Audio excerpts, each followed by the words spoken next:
зүрхчүүд минь ээ.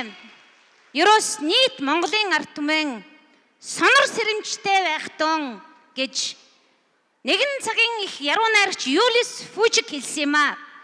Монголын ард түмэн сонор сэрэмжтэй байх тун манжийн дарлыг сэгсрээд бид нар гарч ирж болсон юм чинь манын дарангууллыг бид хялбархан сөхөөд гарч ирж чадна шүү.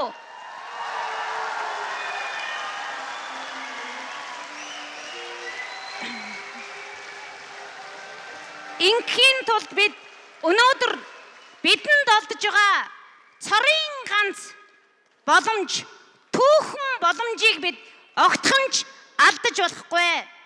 Энэ бол Халтмаагийн Батулгыг энэ сонгуульд ялуулж, төрийн тэргүүнээрээ сонгуулж, төрөөн тэнцэтгэж, төрөөн хяналттай байлгах юм аа.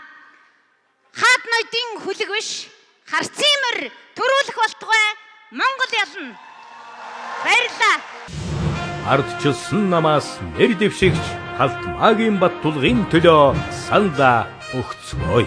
Монгол ялна.